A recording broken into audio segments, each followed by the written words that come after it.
You're listening to 107.3 FM, KOWS Community Radio Station from Occidental, California.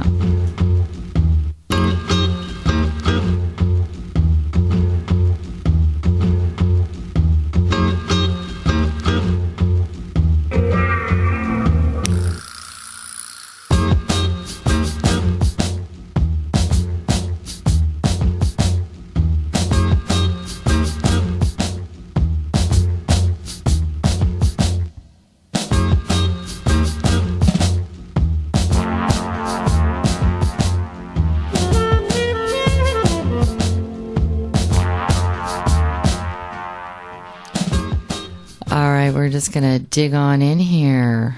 It's going to be a very relaxing evening I have here in the studio once again. Ta-da! Ta-da! What do you mean relaxing? I'm intense today. Are you intense? I'm full of fire and power and passion as usual. As usual, yeah. John Lipsin is here in we'll see how it goes. The studio. All right. Well, I'm going to talk a little bit about KOWS before we get to Jonathon here and all his tales. Oh, I know a lot about KOWS.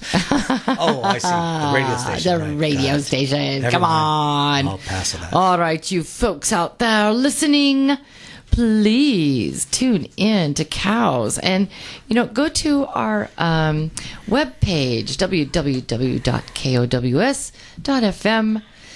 Check out our presentator page. It's a tater page. Now you're on to potatoes. I know. First those cows, now it's taters. God.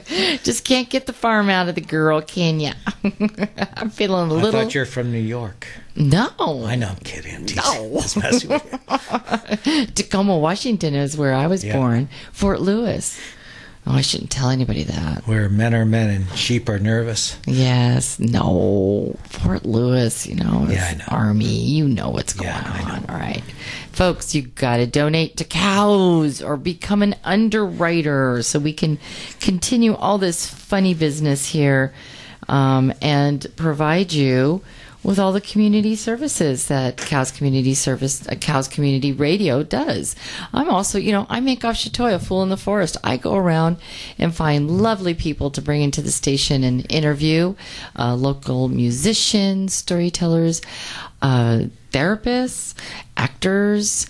We had the Guerneville, the Pegasus Theater in last week. I used to hang out with those guys. Yeah. I bet you have. You hung out with everyone. And I actually, first I promoted their show because someone I was close with was in it, my ex, and it was the first time they've ever had full audiences back to back. And they wanted to hire me as a publicist, and I said, no. I'm sorry. All right, folks. Well, let's say a few thank yous to our underwriters because these are the folks that are keeping KOWS alive and generated by their generosity. So we thank Commercial Food Equipment Repair Service for their support. Food Equipment Repair Service specializes in keeping your commercial cooling and refrigeration equipment up and running at all times. They're located at 465 Kenwood Court, Suite C in Santa Rosa. You can reach them by phone, 707-537-7400. You can also online them, foodequipmentrepairservice.com. Oh, yes, one of our favorites here. Well, they're all our favorites. I'm not supposed to, Anyway, Hot Monk Tavern for their underwriting support. Thank you. Hot Monk Tavern is a place to celebrate where you can enjoy a lively pub atmosphere along with live music, beer garden, dining, and their wide selection of craft beer. Located at 230 Petaluma Avenue in Sebastopol, Hot Monk is open daily at 11:30. You can reach them by phone, 829-7300, or visit them on the web, hopmonk.com/Sebastopol. They also have one in Sonoma and in Novato. All right. We also thank Labradorite Construction for their support of community radio. Labradorite Construction specializes in home remodels, including custom-designed kitchens, bathrooms, and room additions. Based in Sebastopol, they provide services to homeowners throughout the Sonoma County.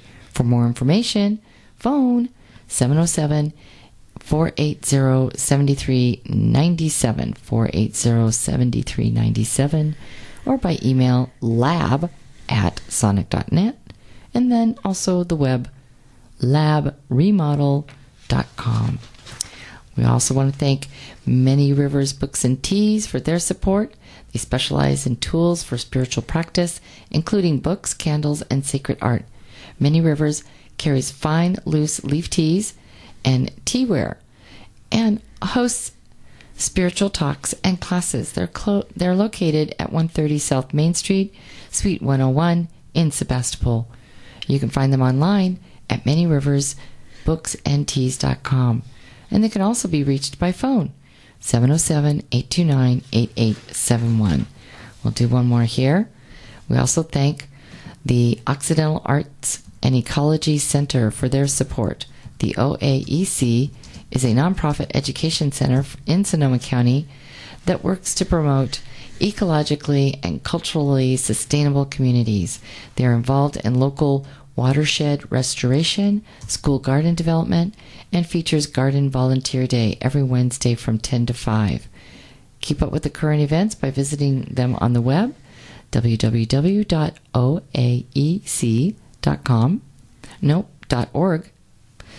707-874-1557. Just so, always saying the .com thing, but it's not always the .com.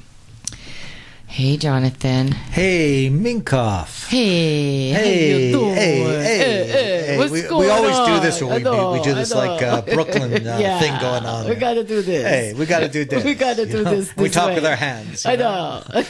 Don't make me stop. What's with that? What's with that? They have to be here. They're part of the boys. Day, always day. It's day. Day-o.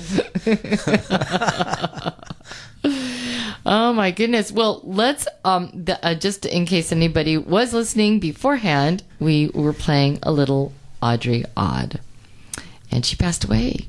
Yep, the other yesterday. day of cancer. I was shocked to find that out. Absolutely. I knew her. She used to come in the store. We sold her CDs. Yeah.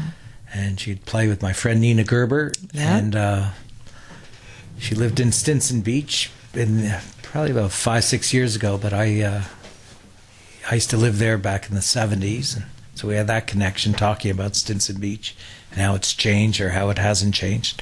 In any case, another one is gone, and that's what life is. People pass through, and we're here for a while, and we can't take anything for granted. And I surely don't take anything for granted anymore. And I try to live my life as fully as possible, which I think is what I'm going to talk about today.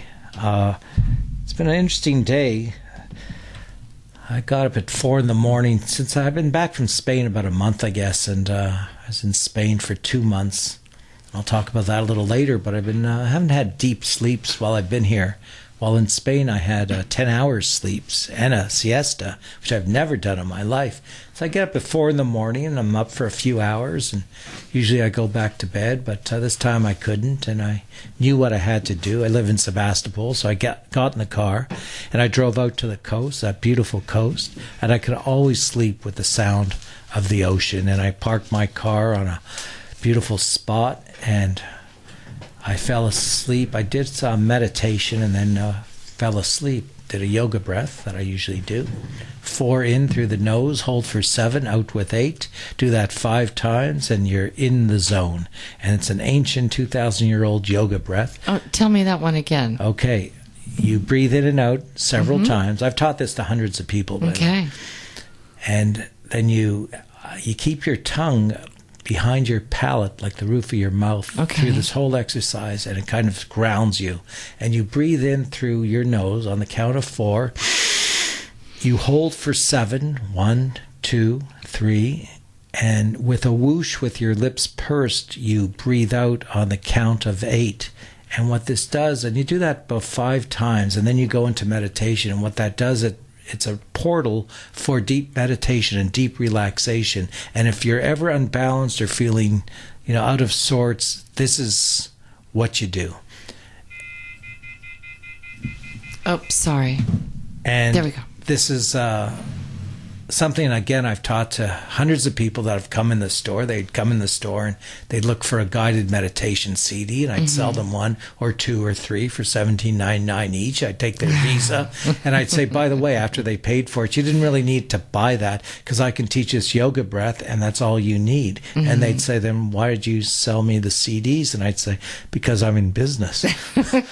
You rascal. But no, it really does work. And it's something that I learned actually from Andrew Weil. And he teaches this to everybody who walks into his office. That's what they have to do immediately. So you meditate for a while, and you come out of the meditation, and then you do it again 5 times. In with 4, hold for 7, out with 8. And that provides an even deeper portal into deep relaxation and meditation. So I do that back to back. And if you wake up usually at 4 in the morning, you can do that and usually fall asleep again about 90% of the time. So this was the 10% time last night that I didn't. I went to the ocean, had the most beautiful, relaxing sleep for 2 hours, and I started my car to leave back to Sebastopol, and I left the lights on, and my car was down. But I thought, I just meditated and I'm cool with everything, and I thought, I'm by the ocean. It's a beautiful view. I've had to be stuck somewhere. What the hell? So I called lazily AAA, and they said, okay, and what did this car sound like when you started? And I said, I don't know. Let me try it again. And I started it, and the car started. I said, never mind. And I drove away. Sounds just like this. It was that kind of day, and I go back to my apartment, my condo in Sebastopol, and I open my mail, and there's a $300 ding from DirecTV because I just canceled TV for the first time. Why? Because I want to read more, and I want to. I don't need the TV sucking my energy. I've never done this, so it's a big thing for me. I'm doing yoga. I'm working out. I'm meditating. I'm taking hour-long 5-mile hikes every day. I'm swimming, and I'm eating mostly vegan and vegetarian now, and just trimming down and just really working on myself. In a couple weeks, I'm having my birthday, and I just want to be at the top. Happy birthday. Thank you, at the top of my game. So there's this $300 ding from DirecTV for early cancellation. I mean, I've been a customer for 10 years. What is early cancellation? So I phoned them up, and they tell me, yeah, this is what it is, and it's crap. It's what it is. And so as I'm talking to them, I'm Googling, how do you get out of DirecTV early cancellation? I see a blog written by a guy who says, tell them that you're going to take them to small claims court, which costs $30, and they'd have to show up or deal with it, and they don't want to. Yes. And they usually will. So I said to him, by the way, I'm a lawyer, and I'm taking you to small claims court. And what you're doing is wrong under Section 530.6.1. Because you're supposed to announce to your customers that there's an early cancellation fee within 24 hours according to the law, and you're in violation of the law. And I started talking like that. I don't know what statute. I don't know. I'm just making this stuff up as I go along. And I say, do you want to be directly responsible for this? And so they, after speaking to 3 supervisors and being put on hold for half an hour each time, they said, no, we're taking off all charges. And there you go. I felt good about that. Good. There's a way out of I was actually stuff. working out with weights as I was talking with them, and killing, and also cooking. I made a whole quinoa and vegetable stir fry, so I was doing like 3 things at once, multitasking, and that's cool. And then I came over here to speak to you and talk to you about. So really good to see you. We've hung out some, and we always see each other in town, and it's cool. Definitely, yeah. I used to go into your record store all the time. Yeah. Also, So did the whole and town. the whole town and everybody else. You probably never even remembered me. But Oh, yeah, I did. Of course you I did. did. Sure. Oh, fine, cool. Can I have those CDs you stole? No, I did not steal kidding, any I'm kidding. CDs. Just teasing you. No, it's nice. The other day, this woman actually in the parking lot of Whole Foods was trying to bum a cigarette off of me, and I said, I haven't smoked since 1974. And then I go, I know you. You're Sarah, right? I remember you from 18 years ago. Used to come in the store when you were a kid. And she says, yeah, it's me. And then her father came and her mother came, and they all knew me, and they all hugged me. And that was just the other day. It was nice. I get that a lot. You get that a lot. And I did it well. I did incredible records for 30 years, and it's time. So what I'm doing now is I'm writing a book, ostensibly, and I'm traveling the world, and I've done 100,000 miles, actually, in 3 years. That is and amazing. I'm having amazing adventures, and I Yes. have a blog website that's under Jonathon with an O, Jonathon D Lipsin, Lipsin.com, and there's about 700 stories now on this website. And there's a documentary on my life that was done a few years ago Right. by Marinite, and I'm having so much fun writing and expressing and writing poetry. I have over 100 poems, and I think it's good stuff. I've just been honing my skills on it and having a good time with it. Well, you certainly seem very relaxed. You're always happy whenever I see you. Yeah. And full of stories, so it's always entertaining to be around you. Thank you.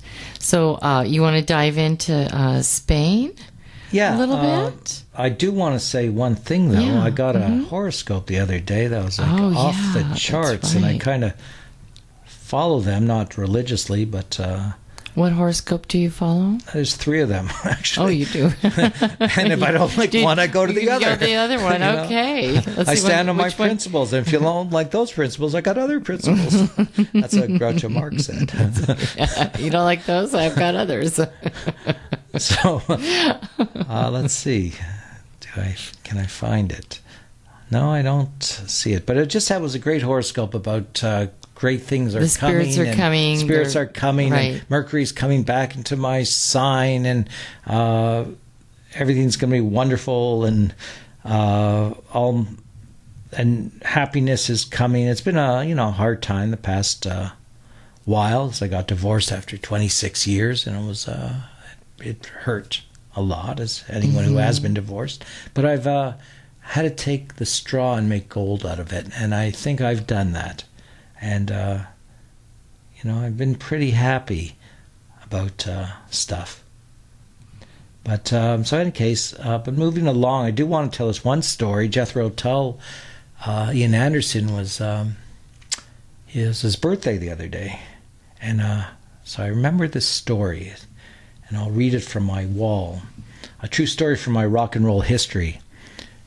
He yelled at me once in front of Johnny Winter and Janice. I was 15. I had a press backstage pass. I was an idiot. I went to him and said, Jethro, I'm your biggest fan. He turned to me and said, it's the name of the band, you idiot. I turned beet red and shrunk to 2 inches. Imagine being yelled at in front of Janice and Johnny Winter. A number of years ago, I took my son Jeremy to see Jethro Tull perform, and we met Ian Anderson. He was mean and snappy to Jeremy, who wanted a picture with him. Make it fast, kid, he snarled. I explained to Jeremy that Jethro has held it against me all these years. Jethro. And you still calling him Jethro? I call him Jethro. I refuse to not call him Jethro, because to me, he is Jethro Tull. That's right. And don't mess with me, Jethro, because it's 45 years later, man, but I still have your number, dude. And some of these artists, they're just so full of themselves. Mm. But it's just because they're small little dicks. Can I say that on air? No. well, you already have. I don't have any. I don't have any mute buttons here right now. Okay. Don't make me have to mute you. Okay. Am I going to have to watch the mic on you? No, I'm going to. Because even if I pull your mic down, I did that on purpose. I'm sorry. I just had to do that. Had to, just break the air here.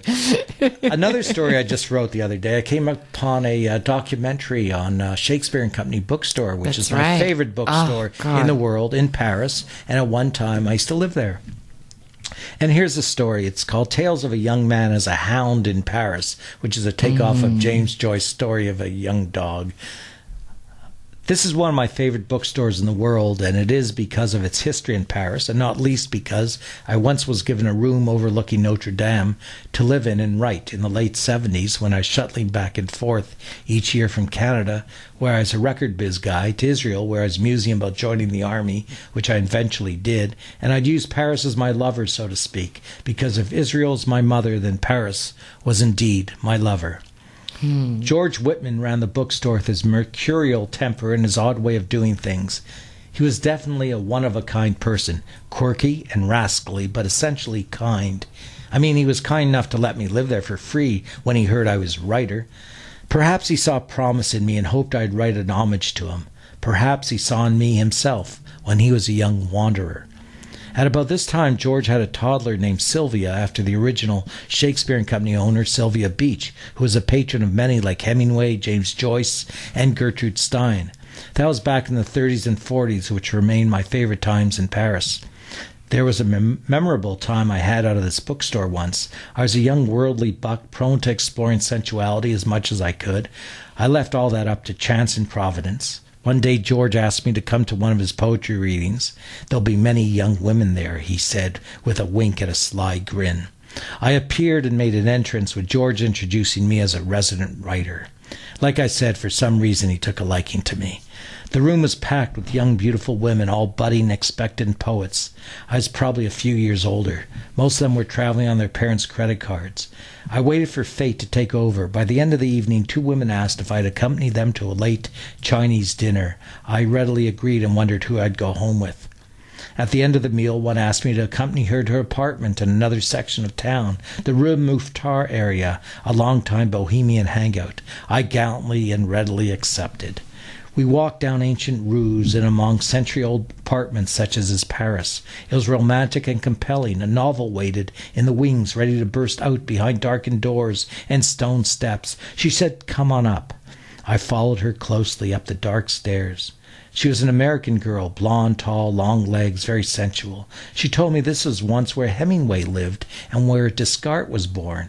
I was beside myself. I didn't have to be told any more. I crept up the stairs as if on a pilgrimage. We lay on the bed and she read her poetry, and it was god-awful. But I confess I lied and told her every word was like a pearl from heaven.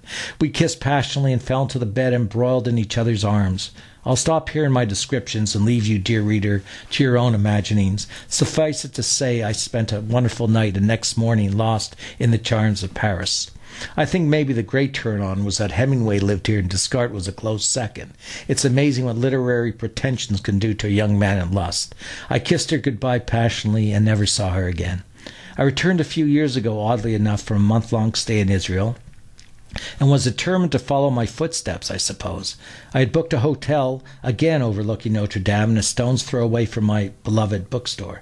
I entered with excitement, taking in the smells of old books and worn stairs and peeling walls, and there I spied a beautiful woman, and I said, "By chance, are you Sylvia?" "Yes," she nodded brightly, with a shy half-smile. "Aha!" I exclaimed. "I held you in my arms 30 years ago." She smiled broadly and said, "I'm exactly 30 years old. So nice to see you again." We sat and talked. George was upstairs dying, she said simply and sadly. I nodded and clucked my tongue in sympathy. "He had a great run," I smiled. "Yes, he did," she smiled back. "Yes, he did." So that was Shakespeare and Company Bookstore, and I just wrote that the other day. And yeah, it's also on your wall. Yeah. And I'm going to post it on my wall. There's also a video. Yeah, it's a great video. Of it, and wonderful video. And all the people that were interviewed at that time when they took the video, they just thought it was so wonderful that they could come there and stay there. There was also a young lady there with her daughter, and they stayed Right. in They were called bookstore. tumbleweeds. George would Tumbleweeds, let them sleep on the floor and couches, and they would have to work in the store to pay for George letting them stay. Stay there. I had status because he didn't make me work. He just gave me the green room overlooking Notre Dame for some reason. I never found out why, but he was like that. The other funny part in the story, the video, Sylvia, George would be like, he'd just ask a customer, could you please just take her to the park? You know, I remember him doing that. A toddler, just take her across the street to the park. And somebody in the story was like, we came back because we wanted to know if she ever survived her childhood. And they just thought, we thought for sure you would get stolen. Because George would just She was actually raised in England, and she came back about 5 years ago. And her and George were at odds. George was a cantankerous coot. I could see that in the video, definitely. He'd be yelling at the tumbleweeds and screaming, and he was horrid. And I'd come down and go, "Did you write?" I go, "I wrote." And then I go off for a coffee in the morning at the Cafe au lait at some cafe, and eat croissants and hang out. All right. It's a good time. Thank you, George. Thank you, George. Yeah, what an unusual adventure that and that he put that bookstore together, which kind of reminds me how you probably put your record store together. I told George I came back. I'd be going back and forth between Israel, so I'd always stop in Paris. And I told George I started the store, and I owe him. Actually, a large part of the store was about him. A large part of the store was City Lights in San Francisco. That's right. Owned City by Lights, Lawrence Ferlinghetti. I've been going there since I was 16. Lawrence is actually the godfather of Sylvia, and she comes over to see him. Oh. And these are stores. In these stores is where I grew up. And the Strand Bookstore, I'm wearing the T-shirt, and I've been going there since I was 3-4 years old. So I was in New York just a couple months ago before I went to Spain. I walk into the bookstore because my old Strand shirt is all faded, and I've been wearing it around the world. I've worn it riding with Indians in Canyon de Chelly for 2 days. I've worn it hiking the Alps, 5,000 feet up. I've worn it in Israel cafes. It's a great T-shirt, and I needed another one. And I walk in. This very elegant blonde woman opens the door, and I tell her, "Boy, I've been coming here since I was 3." And she said, "By the way, the person that started the store is my grandfather." And I said, "I remember your grandfather." Oh. She said, "Was he mean to you like he was to everybody?" I said, "No, he was gruff, but he was always kind to me." And I'd be running around the store at 6, 7, 8. My parents were always spending hours in there, and we'd buy our books, and we'd sit outside on Bleecker and McDougal area and read the books, waiting for them. And so I got a T-shirt, and actually we're friends now, and I send her pictures of me all over the world that she posts on the Strand website of me wearing the Strand Bookstore T-shirt. Yeah. But definitely Incredible Records is based in part on these stores. All right. You were going to say something about Dylan. Yeah, what's going on with I've been that? living on an island in Spain. It's the third time I've been there. I first got there in 1973. I was in Spain. I was a young hippie with very long hair, traveling with my girlfriend Star, who I'm still friends with. I was 20 years old. I was living in Stinson Beach, where I'd been Jerry Garcia's gardener, and I got enough money from Garcia to go on my famous European tour. I begged to go when I found the Dead were doing Europe in 72. I begged to go on that tour with them. It was a natural. And I kept bugging him, and finally he turned to me and he yelled at me and he said, "You can't go to Europe with us." And I go, "Why not, Jerry?" And he goes, "'Cause you're the effing gardener." And I go, "But you know I'm a lousy gardener, Jerry." And he looks at his shoe and he goes, "I know." And I turned beet red because I thought I had pulled it off on him because I didn't know anything about gardening. I was really terrible. I mean, I'd sit there, this young hippie, and take a flower, and it was dirty with its roots and everything, so I'd take a toothbrush and clean it up and plant it, and it would die. But I had a good heart, so that carried me through. So in any case, here I am in Europe, and I'm in Spain, and I was rousted by the Guardia Civil. It was a fascist country. It was run by Franco. And there wasn't Google then. I thought Franco died with Hitler in the bunker, so I called them Nazi effing pigs, and they threw me in jail. And I sang Spanish Civil War songs to them all night because my parents were commies, and I was raised right as a red diaper baby. And and I was teaching the other prisoners who looked at me. I couldn't speak Spanish; they couldn't speak English, but I knew 20 songs like El Catra Generals of Foreign Surgeon Generals, and from Jarama Valley, You Can Write Me, and Gandeza Front, where the waiters serve grenades on plates, and songs like this. And they gave me, in consternation, finally in the morning, an hour to leave Spain or be put in prison for 6 months. So they threw us on a boat. They ordered the fishermen to take us on this boat. We didn't know where we're going, but it went on for 10 hours in the Balearic Seas, and I threw up the whole way. It was like so choppy, the water. And in the middle of the night, these fishermen had enough of us, me throwing up over the side, and they forced us off the boat. I didn't want to go off the boat because I thought, where are you? This I was at night. I didn't even know what country we're in. Right, and they forced us off on this little island. It's 8 miles by 2 miles wide. There's nothing there. There's a dock with Coca-Cola bottles, and I was really thirsty after throwing up, so I had a jimmy open. I jimmied open about 5 Coca-Cola bottles and drank them all. And then we walked down these road that was a rutted road with stone walls that actually come back, that were built in the 9th century by the Moors. And we see lights in the far, far distance after about 3 miles. And I remember I knocked on a door, this old stone door, and this peasant woman comes out and she says, hola, and I don't even know what hola means. The only Spanish words I knew was taco, tortilla, and burrito, and enchilada, which didn't do very... So I said, water, because we're really thirsty. And she goes, agua? And I go, maybe. So she goes to the well and she brings up water. And it was very primitive on this island. We didn't know where we were. And I saw the lights in the distance, and we walked, and we see a little town, village, and there's a bar named Fonda Pepe, and we walk in, and there's these hippies, and they're sitting there crying. I go, what happened? And they go, Cat Stevens killed himself today. And I go, oh my God. And there's a beautiful woman there who happened to be a model, and I asked her, sitting with a whole bunch of hippies, and I said, where can we spend the night on the beach? Where can we spend the night that's safe? And she told us where to sleep. And we drank beer to Cat Stevens' passing. I ordered paella, the first time I ever had paella, and here I was on this island for 2 months. I always said I was stranded on the island, but I think we're just too stupid and we couldn't speak Spanish to know how to get off the island. And so here we are on this island, and finally we got off after 2 months. And 2 years ago, I'm on Facebook, and I was honored to be a blues administrator of a blues site in India.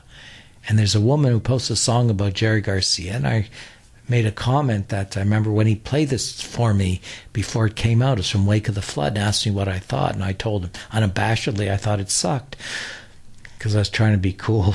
That's one of my favorite songs, Weather Report by the Grateful Dead on Wake of the Flood, one of my favorite albums now.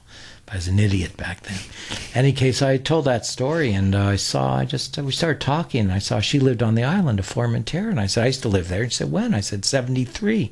And I looked at a younger picture of her, and she was a woman that I asked... where you could sleep safely? Yeah. Yeah? And I'd seen her for the 2 months, so I knew her, and I was going, wow. And she invited me last year to the island. And so I return after 40 years. And the people that I knew then actually, they bought up houses, and and the houses are all $1 million houses now. Mm-hmm. They're all villas. So through her, Bernadette, I get to live in a free villa near the beach where I used to sleep on the beach. And this is karma, folks. And this is how things work in a circle. It took 40 years, but that's cool. It's the right time in my life. And it's amazing. I'm the only Jew, I'm the only American and Canadian on this island. It's all the beaches are nude. Of course, God played with me, and he made all the beautiful women Germans, and they all smoke cigarettes continuously. And I'm on this nude beach, and I'm the only one on the nude beach that's clothed because I don't want skin cancer, which I've had, and I have a big hat, and I'm, if I see another perfect breast or ass again, I don't care. And it was the first time being introduced to fake breasts. I'd never had seen one before. And, this shiny thing hit me when I was in the water, and it was like the sun off of the silicone. And it was like, whoa, what's that, man? And so I asked, and I was told, and, they don't move and everything. And so that was all an interesting education. But after a while, I just got kind of bored with that. And I would actually go there and with clothes and with umbrellas, put my umbrellas down, I take off all my clothes, and I jump into the warmest healing water I've ever been in. And an amazing thing would happen. Every time I'd sink and dive underneath the waves, random memories of childhood would come in. Things I had never thought about for years. Being with my mother in a park when I'm 7, we're eating hot dogs. Just random things like that would all come in. Like it's almost like I was in a cocoon and I was safe, and the memories just charged in, and always when I dived underneath, never when I came up for air. And interesting. It was a wonderful, mystical thing. And I was eating vegan, vegetarian, and just losing weight and just feeling really good. So I just came back from Spain after 2 months. But the story you asked was about Dylan. There's this, back in 73, it was a story that Dylan came there and lived in the windmill at La Mola. And it's in their tour books, it's in their brochures, people talk about in cafes. This is the island Dylan lived, and it's part of their heritage. So I pull out a picture of me, and you have to understand, Dylan and I are both Jewish. I have curly hair, looks just like, long curly hair, and looks just like Dylan looked on Highway 61 Revisited. I'm living at the windmill. Okay, I'm playing blues harp, and I'm singing, like a rolling stone. And I can just see, it just occurred to me, maybe, and I wrote a story about it, maybe a case of mistaken identity of some stone hippie was riding by on a bicycle, and he sees this guy that looks like Dylan, and he's playing Dylan, and he's...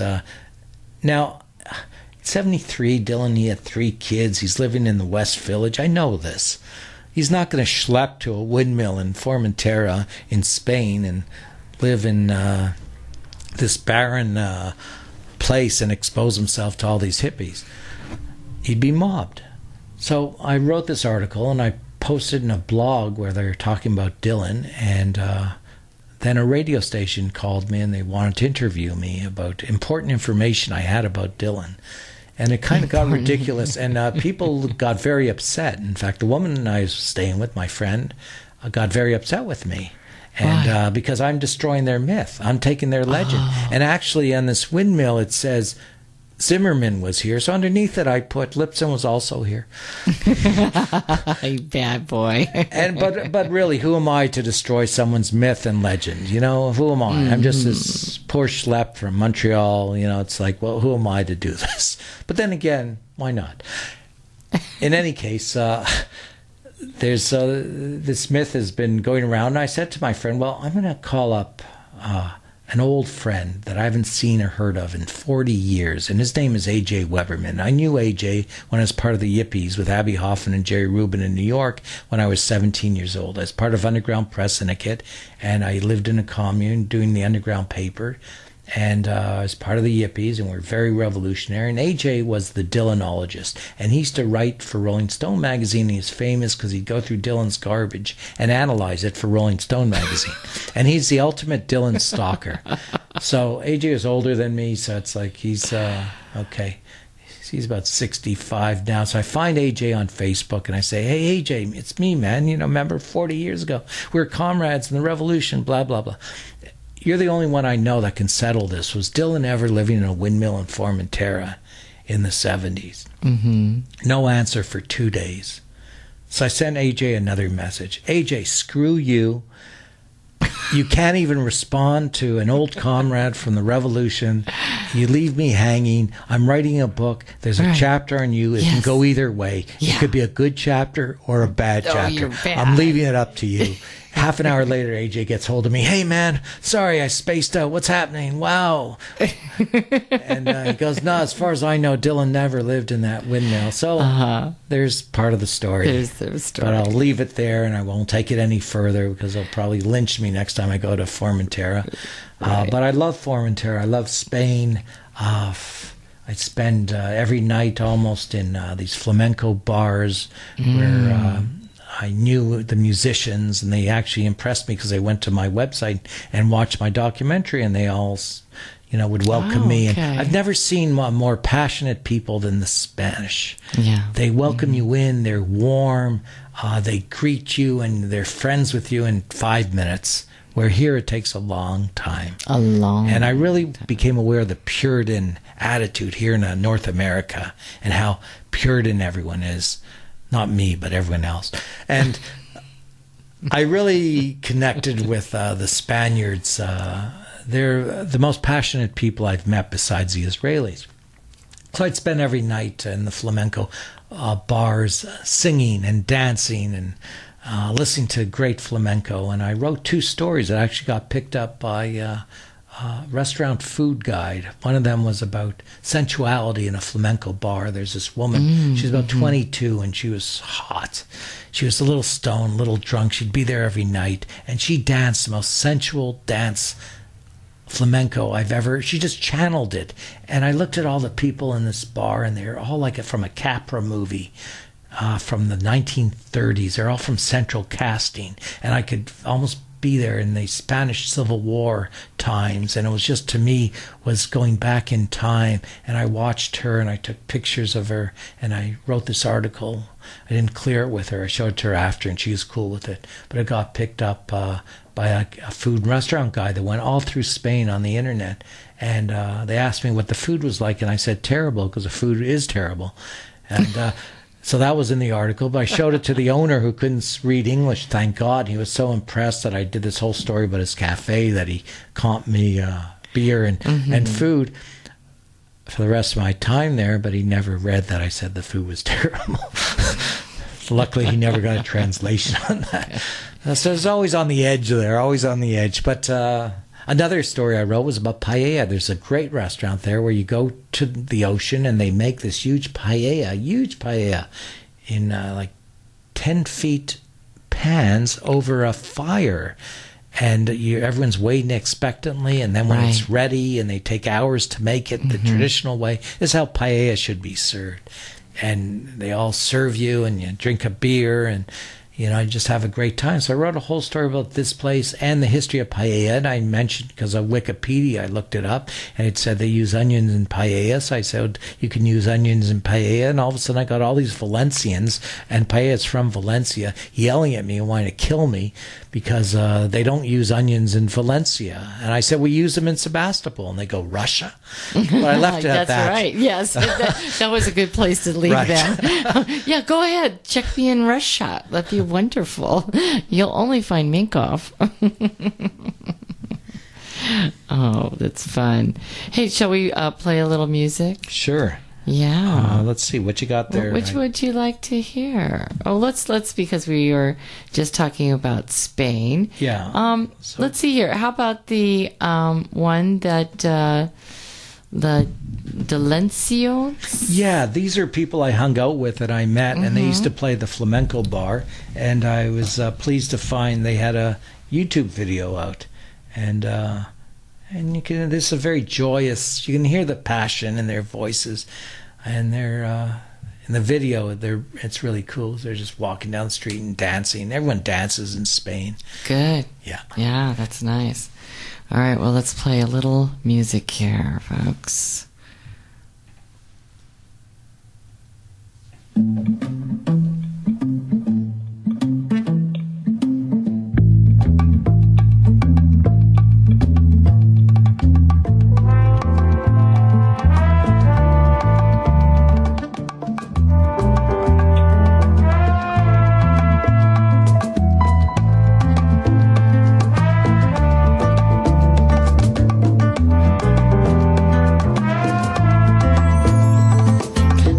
se la pasó contando como 2 años, y ahí que compró un boleto después de sudarlo. Madrid, Baraja, Welcome ponía en el pantallón, y ahí despegó el avión. Qué frío casi a carajo, escucho que nos quitan el pan, escucho que no vamos a caber, escucho que están menos preparados, puñado de reproches de ignorantes. Echa la ley, echa la trampa y echa la frontera, creada la llaga. Echa la ley, echa la trampa y echa la frontera, creada la llaga.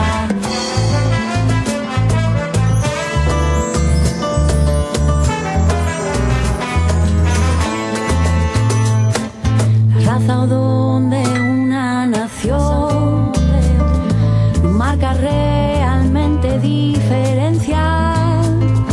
La diferencia solo la marcó lo que hayas plantado en tu corazón. Acábense fronteras y barreras y déjenos vivir en libertad. Acaben prejuicios desde ya. Todas llevamos mezclas en la piel. Se trata de aprender a respetar. Aprendamos a ser y dejar ser. Echa la ley, echa la trampa, o echa la frontera, creada la llaga. Echa la ley, echa la trampa y echa la frontera, creada la llaga.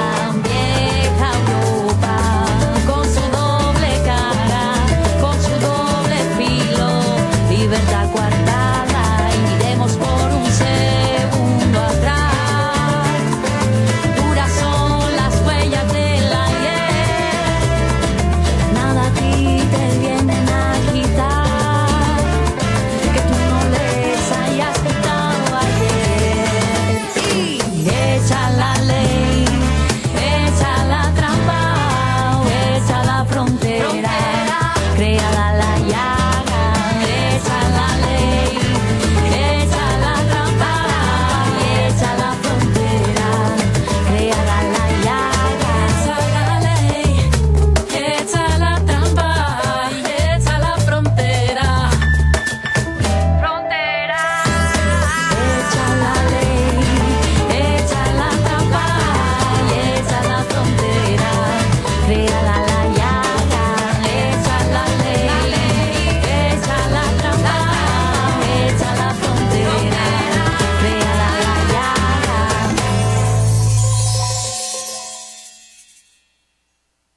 Was that cool? That was way cool. But All imagine ladies. it, live, and they're hanging out in Yeah. a small bar. I mean, 20 people fit in the main place. Everyone knows each other after a few days. Definitely. A lot of locals. My friend that I just talked about from Spain that I met 40 years ago, she just sent me a message. She's listening to this. Hi, Bernadette. And she said for the Hi, paella, Bernadette. they used 50 kilos of rice for about 359 people. And now it's a great place. They only do the paella on Sundays. Uh-huh. And at night they Yeah. have a Spanish band for free. You can dance all night. And it's an Well, incredible... dancing is always free. I remember coming out of this bar and Oh, just to correct everybody, Spain does have great food. yeah, it was just this happened one to be that restaurant. one bar. And I was just being Just hard. so I was just being hard on him. I was, just, You know, I was it's, like, please, Jonathan, don't tell everybody that Spain. No, Spain's got great food. Oh yeah, I was in Barcelona for a week, and there's great tapas bars. What I didn't know, no one told me this, and I have to tell this story. Is here I am having tapas, and you just point, and they give it to you, and it always comes with a toothpick they put on your plate. So I ate maybe 10 tapases, and I'm taking the toothpick and cleaning my teeth, and some toothpicks drop on the floor, and then they take the plate away and they calculate it, how much you ate. And I didn't realize that they calculate by how many toothpicks are on the plate. And I couldn't understand why the bill was so cheap for like 12 tapas, you know. Yeah. But I figured it out afterwards. I know. But I'm just an ugly American, you know. I'm just doofus, just walking around, you know, just trying to get along in the world, you know. Stop fighting. That was Mick Jagger at Altamont. Stop fighting. Stop fighting. But, we all need to stop fighting. We really do. And also, we also need to stop fighting here at home, and also always in our personal relationships. Just find a way to get along. Yeah, but also I have to say, don't sell your sword in your personal relationships either. Right. Basically giving yourself up and losing your voice. No, don't lose your voice. I mean, but getting along meaning for both people. But don't get hung up on things. There's really nothing to defend, nothing to offend. And I'm really into this just sense of deep peace and peace with whoever I come across. And one thing I've learned is I have a magic staff that I take out, and I draw a circle around me. And nobody can get into that circle without love or respect. And I abide by that. And if someone does come in with bad energy, I gently move them out of the circle and carry on. And I don't hold anything, against them. I just move on. And that's what I'm into doing now, is being light. And I had a great healing when I went to New York. My son graduated from Sarah Lawrence, and I went there, and it was congratulations. Very hard. I was very nervous because I was about to see my ex, and there's a lot of pain there. And there she was, and I just said, "What the hell?" And I've been working on myself for the past 3 years, and I just went and sat down, and we ended up hanging out for 3 days in New York City and had a great time. And then I walked away and I flew to Spain and had a even better time. Right, yeah. And I want to thank you, Bernadette. She's listening right now. She's been a great friend of mine, and she's been the one that made it possible for me to go to Spain. And I really love Spain. My parents were commies, and I was raised as a red diaper baby. So I was raised with a lot of we had friends. They had friends that were in the Spanish Civil War, that were in the brigades. The Canadian Brigade was the Mackenzie Papineau Brigade, and these were volunteers that went to Spain to fight for the Republic against the fascists. And this was a precursor to World War II, and this was a staging ground for fascism. And Hitler was watching this very closely through his friend Franco. So it's ironic that in 1973 I was arrested by Franco's police and thrown in prison. And on this island I discovered something incredible. I'm very close to my Jewish heritage. And I discovered this island has had a Jewish presence for 4,500 years. And so I set upon to discover the history, because it's never really been put together or written about. So the past 2 times I've been in Spain, this is what I've been doing. And I found out that the Jews came as traders with the Carthaginians. And they had the salt trade, which the island is famous for, and was the only occupation for 1,000 years, and still the salt fields are still there, built by the Moors actually. And the Jews ran the salt trade for the Roman Empire when it was called white gold. And then I found out that Formentera and Ibiza, this island is near Ibiza, it's north of Algeria, it's all the way in the Balearic Sea, and it's as far from Spain as you can get. And it's a Catalan island. It's invaded by the Catalans in the 12th century by King Jaime. But in any case, on this on this island, the inquisitors came during the Spanish Inquisition to ask for names of Jews, and they're going to kill all the Jews if they didn't convert to Catholicism. They got wined and dined, and they were told by the local dignitaries that there are no Jews on the island. Of course, the local dignitaries are actually Jews. They bought it, and they left the island never to return. And this island and Ibiza, which is a very famous island, old hippie island, are the only places in the Spanish Empire where Jews were left alone for 500 years. They weren't. They just left the islands. Now the Inquisition got to Majorca and Minorca, which were Balearic Islands also, and they killed a lot of people. And there's a group that just came out recently from Majorca called the Chutas, and they're secret Jews. They're conversos, the ones that had to convert, but they've come out now out of the closet as Jews. So that's all very interesting. Right now, just a month ago, Spain passed a law granting anyone that can trace their name to 500 years ago in Spain will automatically be granted Spanish citizenship. Of course, I'm an Ashkenazi Jew from Eastern Europe, and I don't count. And I looked at all the names, and no way. Lipsin just doesn't cut it. Lopez is, by the way, a Jewish name. Garcia is a Jewish name.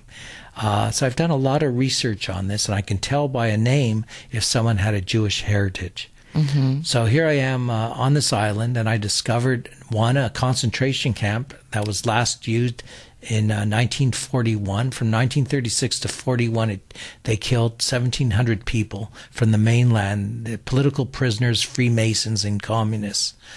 And it's in ruins. Most people said wouldn't tell me where it was, and most people said it doesn't exist, but I did find it. I dug there and found barbed wire and ruined buildings, and I know where it is, and I've written about that, and people have contacted me on the internet to ask about it. And the other thing was there was a synagogue in a house. It was a big kind of mansion that was purchased by the Jewish community in the 1800s on Ibiza, which is a larger Jewish community. But they purchased this for the Jews on Formentera. And they found in the cellar, there are these stairs, and it was a secret synagogue. And in the 80s, the state took it over, and they tore it down and built another house over it. So I went to find this house. We couldn't find, I knew where it was. I found out where it was, but in its place is another house. But I did hear stories, and during the war, the head of the secret police on this island was actually a secret Jew, a Marrano, which is also what they call, it's a pig. That's what they called the Jews that converted, a Marrano. And the Spanish are warped, and their history is sick and perverted, by the way, and they're very violent, and just their past. In any case, he would allow refugees from Europe to come in at night. He'd give them visas. They dubbed this house, they made it a hotel to explain why people were coming and going. And it ran as a hotel, but it was really a safe house for the Jewish refugees that were escaping Hitler. So all these stories I found out by talking to people, to old-timers, to searching on the internet and reading a thesis that someone wrote about music on these islands, and just finding clues. The other thing in this island is it was off the Barbary coast, and it was attacked by pirates so viciously because the pirates would come and they take all the people and sell them as slaves in Algeria, which is where the Barbary coast was, and which used to be known as Carthage 4,000 years ago, by the way. And so it's always Algerian Muslims were the pirates, but and so this island was deserted to pirates for 200 years. They owned it. They ran it. The people all were sold into slavery or fled or died.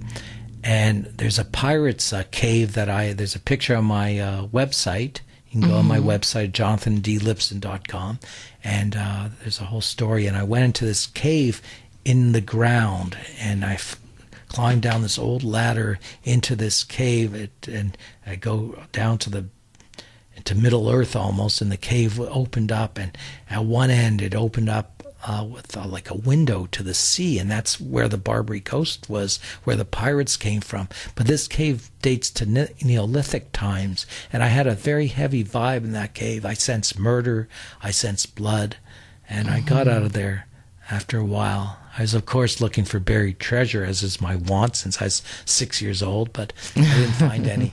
In any case, I found something incredible about, and I was speaking to someone that lives on this island that also studies the Jewish presence on this island. I named and found 5 of the head pirates were Jewish. And really? They came from Spain, and where they were exiled, and their families were murdered. They'd burn them alive in what was called the auto da fe. And they just burned the heretics alive. And they've burnt thousands of them, hundreds of thousands of them in Spain.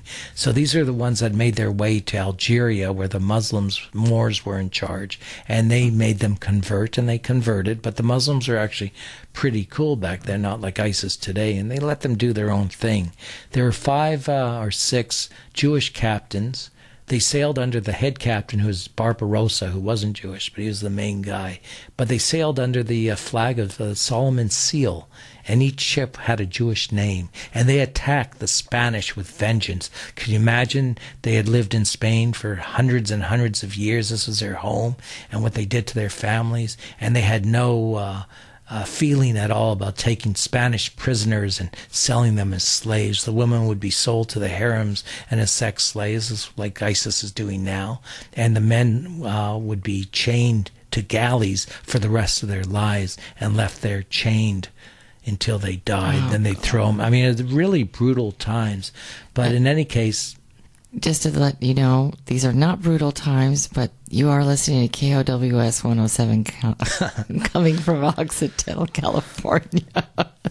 Okay, now back to your brutal times. Okay. Well, there's brutal times now with ISIS. I have to say it's 9 o'clock. Oh, wow. What's happening with ISIS right now is terrible. But in any case, this blew me away, just blew me away. Then 4 families, it was a desert island, 4 families settled in the 1700s, and a lot of the Spanish who live there today are descended from those 4 families. And that's it. So and you found a lot of this history right there on right the island. there, Wow. and just by investigating. And again, it's an island 8 miles by people. 2 miles wide.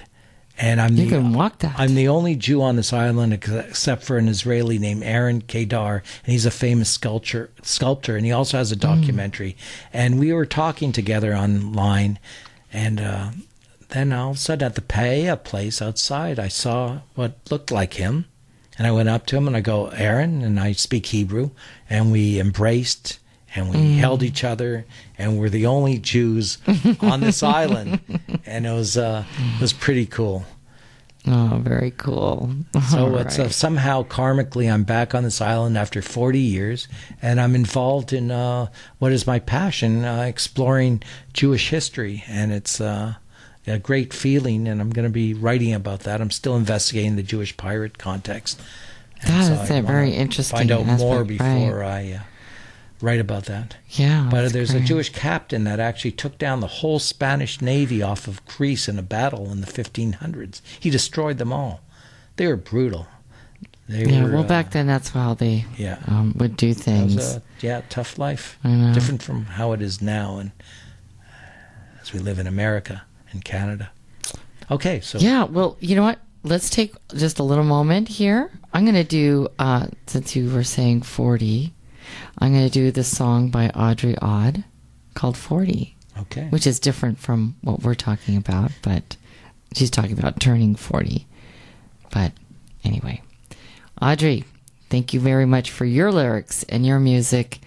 And I got to meet you twice, and was very shocked to know that you aren't with us but still with us in spirit.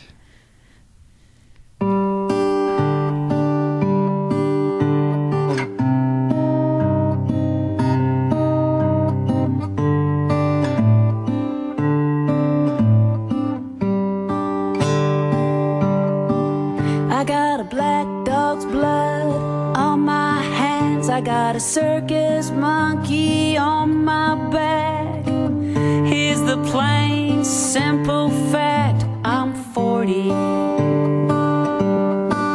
I got battle scars around my eyes. I got old boyfriends with bitchy wives. I look back and I wonder why I'm 40.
Hi, fight him on everyone. that.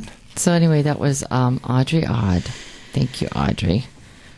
And we will miss you very much. So... We just, I'll just say it. We just got a phone call from Arnaldo, who's a friend of mine. He's a radio interviewer here on the station, and I like him a lot. And we love you, Arnaldo. He mentioned that I use the word more, and more is like a derogatory term for black people. But it's funny because I've talked to many Spanish, and they use the word more, and I just looked it up in Wikipedia, and it says this: the Moors were Muslim inhabitants of the Maghreb, the Iberian Peninsula, Sicily, and Malta during the Middle Ages. The Moors were initially of Arab and Berber descent, although the term later covered people of mixed ancestry and Iberian Christian converts to Islam. In 711, the Moors invaded the Iberian Peninsula from North Africa and called the territory Andalus, which at its peak included most of modern-day Spain and Portugal. And it goes on and on like that, so I don't see how the term Moor is derogatory.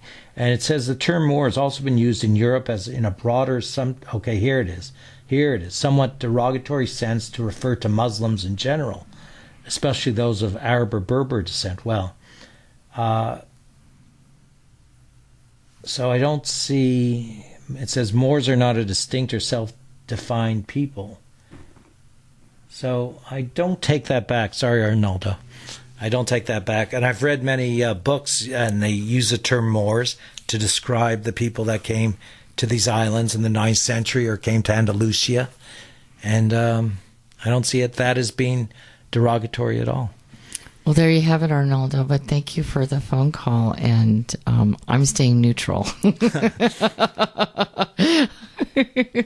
don't forget Arnaldo, because my parents are commies. I stand on my principles, and if you don't like those principles, I got other principles. And that was Groucho, not Carl, that said that. Okay. All right, but thank you, Arnaldo, for listening. But I'm willing to debate further. And bringing it. No. Let's go into poetry. Okay. Oh yeah, poetry. Right. We're going to go on to poetry, and also you're going to talk a little bit about your conscientious diet and healthy ways these days. Yeah, you're doing the yoga, the breathing. Well, I've been doing the yoga vegan, since 1973. Eating. 1973, I got up one day and I stopped smoking dope. I stopped smoking cigarettes and I started doing yoga. 73? 1973. That's so young. Yes. Well, I had been involved since I was like 14. Right. So I carried on, and I know it puts off a lot of my friends. I'd indulge, but there it is, and I haven't indulged since. And so I set on that path back in 1973, 74 maybe, and any case, that's probably why I remember everything. I think so, yeah. Because I don't forget anything. And but lately I've just assessed myself. I'm in my early 60s. I'll be 62 very shortly, in a couple weeks. I'm looking forward to that. And I feel good about myself, and I'm eating a lot less meat, hardly any meat, mostly vegan, vegetarian. And I'm doing yoga, and I'm working out with weights, and I'm walking and hiking in the Laguna for an hour almost every day, and I'm going swimming. And I'm just very conscious of what I'm taking into my body, this holy temple, the same gestalt that I had back in 1972 and 3 and 4. And I'm just being very sharp about it. And I've lost weight in the past. I feel great. All right. It's, when I was working it out with with dinging by the Direct TV Corporation, as I was doing it, I was cooking. I said cooking my lunch, a stir fry, and I was working out with weights as I'm talking to them, and pleading my case. But it's time to take care of ourselves and to. Because we leave ourselves open to cancers and diseases, and part of it's genes, but I want to beat all that, and I want to live to a ripe old age. And and do my thing. It's funny how you're saying coming into a different change. I have a big change coming up for myself. Huge. Leaving a house that I've lived in for about 10 years, and the kids were there, and but the kids have decided to do something else. Right, as kids are wont to do. Yeah, and but it's kind of a bittersweet.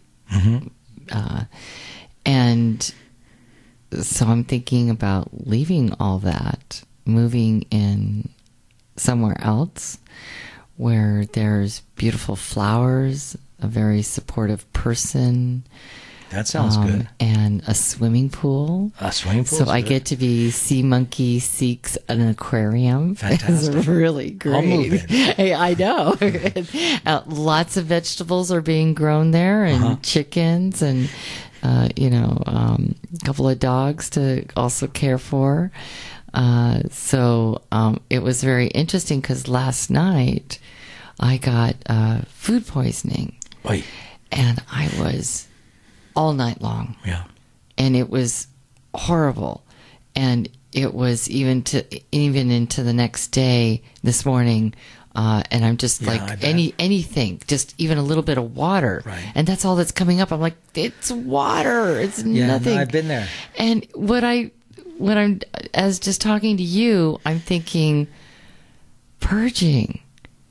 I bet I was just purging and letting go a whole lot of the sadness that I'm, wanting to leave behind and grow from and grow new. And it was really interesting because there was no way I was even having a beer today or or anything else. I think that's terrific. And it's like take back your life.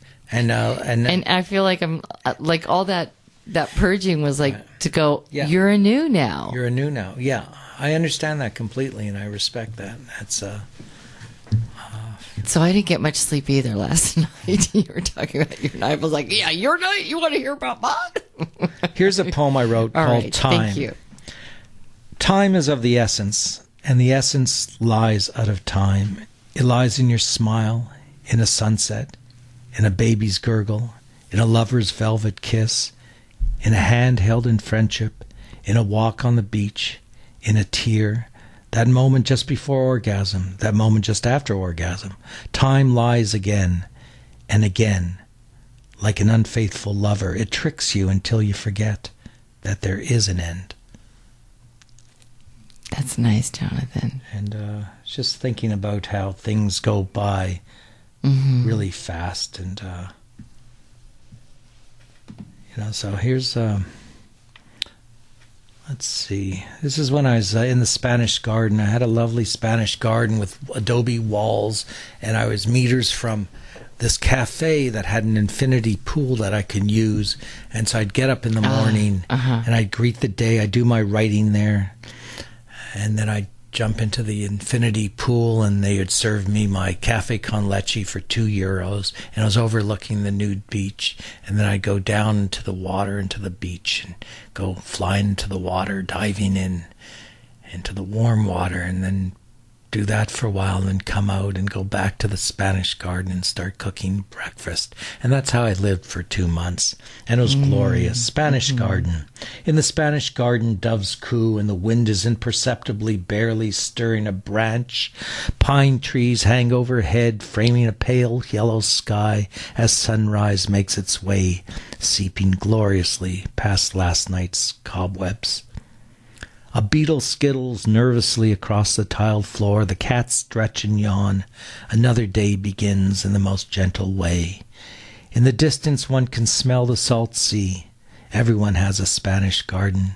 It is a movable feast, and we can take it with us when we go, I am assured by the muses.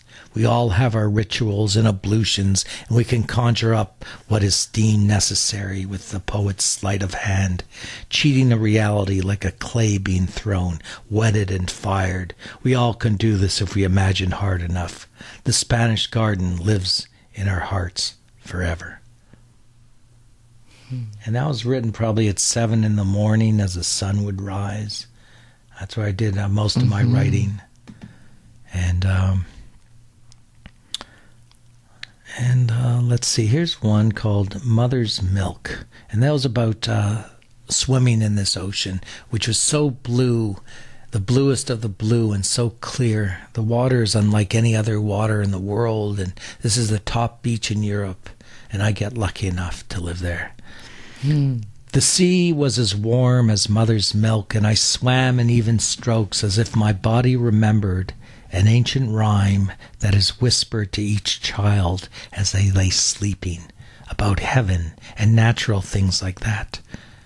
Stories before concepts of fear and pain enter the world, tales of brave deeds unfurled, and arrows of inspiration unerringly flung. When people were kind and animals were friends, and the air was pure, and children ran barefoot in forests, and the sea was as warm as mother's milk. And that's what's my feelings about swimming in that beautiful ocean. And here's another one called A Big Juicy Life, and it's my philosophy about life. I want to live a big juicy life, and I'm doing that. You are doing that, yeah. I'm only satisfied with a big juicy life, a life that is large with stories and tales of daring do, fantastic explorations of senses and spirit. Some scoff, but they I leave in their small shells. I've no time for them. I'm too busy living this life as an adventure foremost, and I will not disappoint the muses. Life should be lived like a poem. Life should be lived like a poem, I've always thought, and the poetry is close at hand, always. In the light of the morning, in the space between leaves, in the sip of a hot cup of coffee or tea, cradled in the hand, poetry is in the moment. Poetry is in the moment. We have forgotten to recognize this. We must reclaim this while there's still time. This does not cost anything. The only price you pay is your attention. I like that. Jonathan, what advice would you give to people about writing and poetry? Because it seems sometimes I think people think that's a luxury to just sit down I and think it's write. a necessity. I had written a poem way back when, in 1970, and the poem said, "Poetry demands unemployment." It does. I think so. I wrote from the age of, I left home at 15. Mm-hmm. I had the presence of mind to tell my parents that I want to know what it is to live in this world, and they were forced to let me go, this kid from a middle-class suburb, and I went on the road and got right into the 60s, late 60s. Woodstock and everything.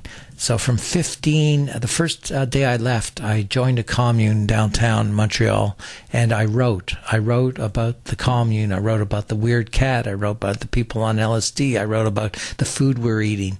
And I still have that scrap of paper that I wrote it on. And I wrote from the age of 15 to 22 every day. It was my passion was to write, to describe poetry and tales as I hitchhiked across America, as I hopped freight trains in the middle of the night through places I had read about, like Chattanooga, Tennessee, and Mississippi, and I crossed America 20 times before I was 20, just to say that I've done that. I would hitchhike from New York, stick out my thumb, and end up in Berkeley, be there for a few days and get bored, and then stick out my thumb and go back to New York, just because. Youth is biological arrogance, and I sure was arrogant.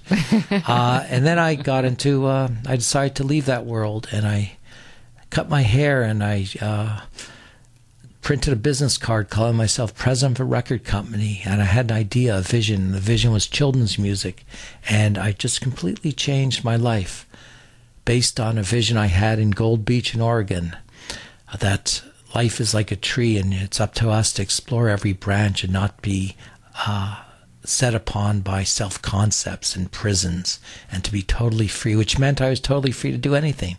And I discovered I wanted to find a children's group that could turn hippie kids on to great music that I felt they needed. And I found a group, and that became the largest selling children's album in Canada. And a year and a half after hitchhiking out of California with $100 in my pocket. I literally had made it. I have 3 gold and 3 platinum records from my work with Sharon Lois and Bram and other artists. And so the hippie kid became the businessman. And then I started Incredible Records after a year in the Israeli army. And the store lasted for 30 years and closed a few years ago in Sebastopol. And now I'm free to write again. And so the advice you asked about giving to people, dive into it. Don't be afraid. Keep practicing. And this is true for me. And there'll be a day when you read a poem and you're self-satisfied. And I don't really care if I don't publish anything. I will, but it doesn't matter. It's an expression, and you can't deny expression. And a lot of us are forced to deny expression or to put it away. So. Mm-hmm. And I think this is a mistake. And this gets back to being an artist. My son Jeremy is an artist. Man, what an artist. He's a singer, actor, dancer. He's a choreographer. He's a songwriter, a great songwriter. And I marvel at him. I'm still waiting for the paternity test to come in because I can't believe he came from me. Oh, stop. Just joking, just messing with the kid. He just graduated from Sarah Lawrence, actually, and he's in Santa Rosa now, and he's cool. Hi, Jeremy. We won't play your music like you asked us not to. But I was going to play a song that he wrote. And he said, "No way, will I be played on the radio." I said, "Okay, no sweat." All right.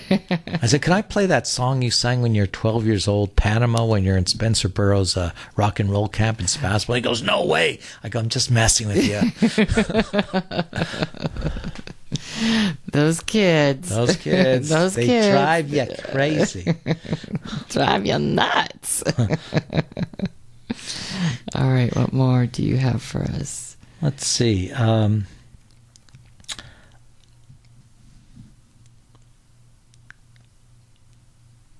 talked about Dylan and on the island. What else can I tell? You're about writing in the cafes. Yeah, I'm writing. Paris. That's where I live in cafes, and I come by it honestly because my grandfather was a Yiddish poet, and he was a socialist, communist, and he was a two-fisted working man. And on my card, I have a new card that I just made. First card in 3 years. Oh, is it the one with you on the rock with your hands spread out? And what it says is Jonathon Lipsin, writer, adventurer, wanderer, music maven, and then in brackets, grandson of a house painter, just to keep me humble. Right. I like that one. And again, you can go to my website, which is www.jonathan with an O, D Lipsin, Lipsin with an I, one word, .com, and that's where you can find almost 700 stories, about 100 categories, categories like Adventures of a Jewish Cowboy. I go sometimes to the Navajos in Canyon de Chelly.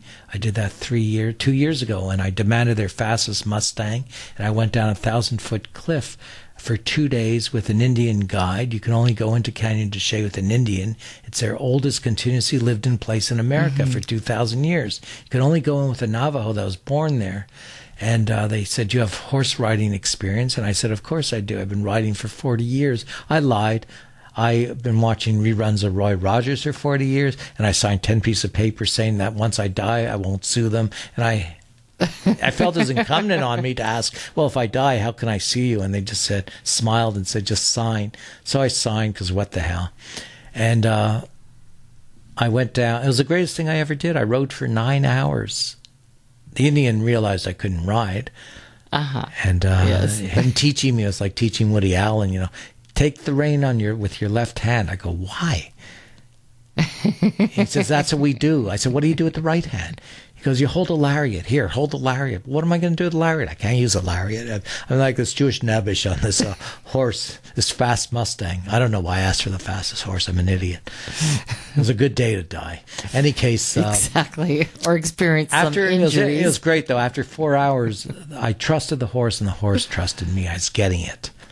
And we're galloping along, and I was getting really hungry, and I turn to him, and I go, so what about lunch? And he looks at me in abject terror and says, you didn't bring lunch? And luckily I had 2 seaweed packages from Costco, the really thin, salty wafers, you know.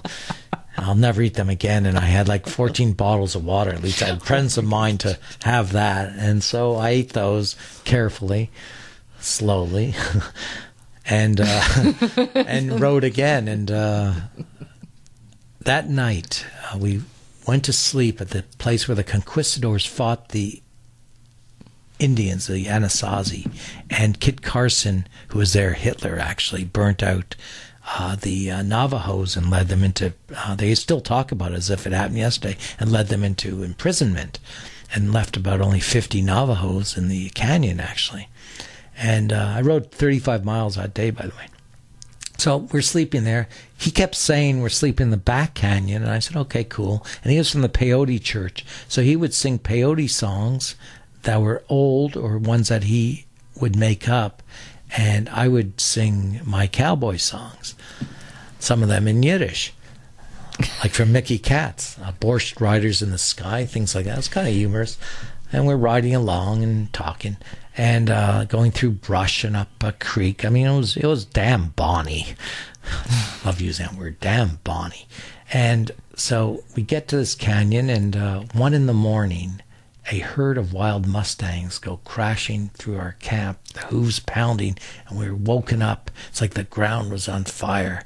And I saw a herd of horses that barely missed us. And it's like, oh my God. And so I woke up. And then we went back to sleep. And then at 3 a.m, I hear these sounds. Whoosh, whoosh, whoosh. And I open my eyes, and there's hundreds of bats. And it wasn't the Bat Canyon, it was the Bat Canyon. The Bat Canyon. And he's like snoring away, the Indian. And I can't wake him up, actually. And I'm trying to remember, I've never seen a bat in my life, and I'm trying to remember, what do bats do, you know? And I have the blanket over me, and all you can see are these big eyes out of this blanket, and I'm scared to death. And there's bats in front of my face, and they're all over the Bat Canyon. And then they went away somehow, and I watched this light go from one end of the sky in a perfect arc across the sky slowly. And it took half an hour for it to reach one end to the other. I still don't know what it was, but the stars were so close I can reach out and touch them. And I was up until sunrise, and dawn started coming. I got up and started doing my yoga sun salutations. And then he had taught me enough Navajo to wake him up and to say, let's ride. And we saddled our horses, and we rode for about an hour. And then we made breakfast in the morning and rode the rest of the day. And that was the greatest thing I've ever done, I think, to have the courage to do that. The next day, I drove to Taos, New Mexico, which is over the border. It's right on Canyon de Chelly on the border of New Mexico.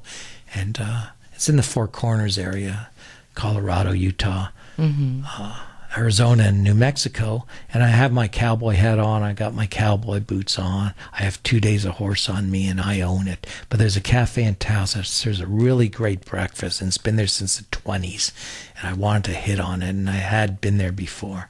And I just had that. I wanted a great meal. And so I walk in, and I can swear I can hear the good and the bad, the ugly play in my head, and my boots are sounding on the hardwood floor, and I have that 100-yard squint that comes from having 2 days of horse on you, and I'm cool. I'm very cool. Yeah. And I go and sit in the corner, and the buxom waitress leans over to me and says, "Coffee, cowboy," and I could have kissed her right then and there for acknowledging me. And I say, "Yes, ma'am." And she pours a cup of coffee, and I cradle the cup in my hand, and I do that 100-yard stare, and I sip the coffee, and life is good. And damn it, if you can't live your dreams and your fantasies and be the star in your own movie, then what the hell are you doing in this life? Wake up, people. Wake up. Oh, you're funny, Jonathan. By the way, another Yes. thing I have, if anyone wants to know where Incredible Records is, it's now on a website. Oh, yeah, I have that's partners working with me, and it's a leading site for pop culture memorabilia, and it's on eBay stores, and you can find all my memorabilia that was in the store for sale at www.stores.ebay.com/Rock Art Sonoma. So it's Rock Art Sonoma on eBay, and Rock Art Sonoma. Rock Art Sonoma. Okay. And you'll see all my posters and handbills, the underground newspapers, all the things that decorated Incredible Records for 30 years. I even put up my comic book collection from when I was 10. You know, I've saved these. These are going to be my retirement. And I have the whole edition of Classics Illustrated, you know, of all the famous classic novels, and they made comics out of them, and I love those. In fact, I don't think I read a book throughout school. I used to read the comic book and then write a book review. I always got A's. Remember one time Jeremy was struggling through Uncle Tom's Cabin, and he came to me and he said it's throwing him off, the old language and everything. I said, "Psst, come here, kid." And I pull out Uncle Tom's Cabin comic book, and I say, "Just read this and you'll get an A." And he goes, "I'm telling Mom."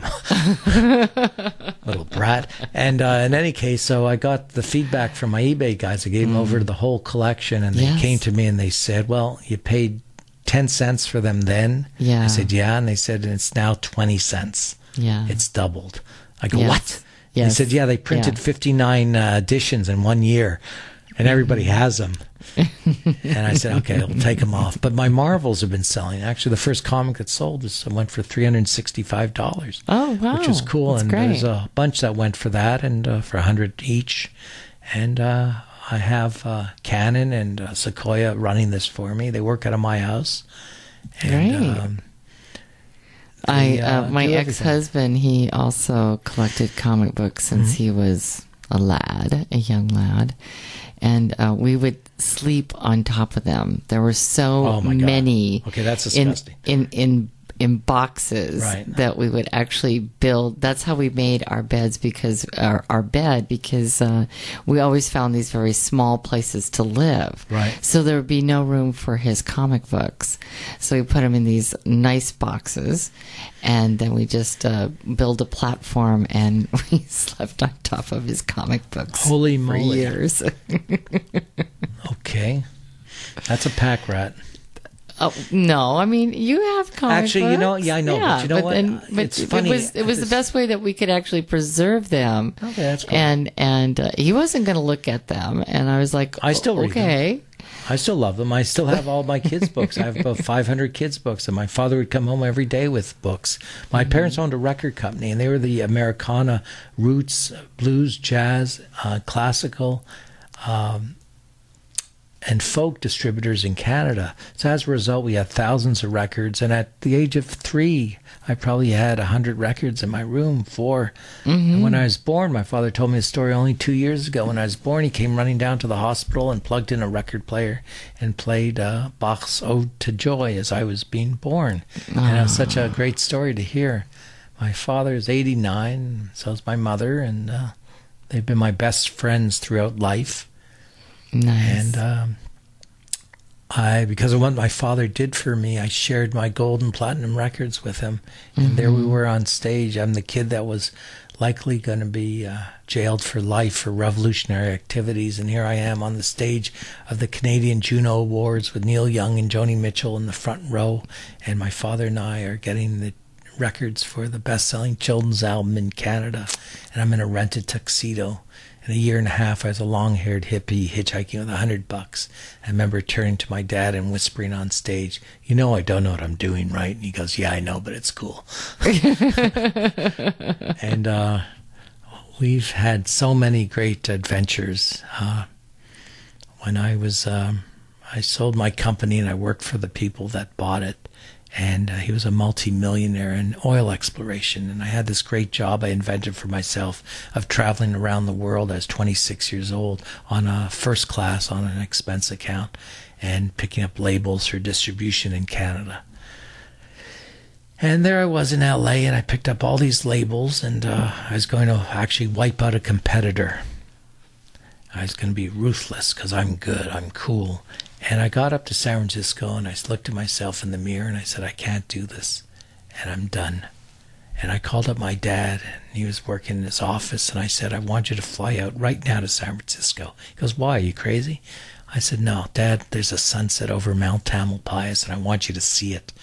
I'm quitting, and I'm moving to Israel, and I'm joining the Israeli army. And he said, are you crazy? I said, look, I did the Jewish guilt. If you don't come and see me, I might die. You'll never see me again. He flew out about 12 hours later. I picked him up at the airport, and I brought him over to Mount Tamalpais. And you'll see that story on my website. And there's a picture of him with tears in his eyes on Mount Tam. And we hung out for 2 weeks and had a great time. I bring him back to the airport. I'm just going to fly to Toronto. He's in Montreal. And I bring him to the airport and to get on his plane, and we're a little late, so we're running, and there's another guy running, and they smash into each other in the middle of San Francisco airport, and it's Jerry Garcia. They both fall on the ground. And I go, Jerry, it's me, your former gardener, the one that you didn't take to Europe, you idiot. And he goes, oh, wow, the kid. And I introduced Jerry Garcia to my father. And Jerry was running, Garcia was running for a plane. And it was just one of those karmic things out of to share with my dad that, wow, you actually met Garcia. Right. When I left home, I invented a story of myself that I was an orphan. My parents had died in a car crash, and I was raised in a circus out of New Mexico. And I changed my name to Huckleberry from Jonathon Lipsin. And I told everyone that my last name was LeBerry, my first name was Huck, because my father was French and my mother had a sense of humor, and everyone bought that.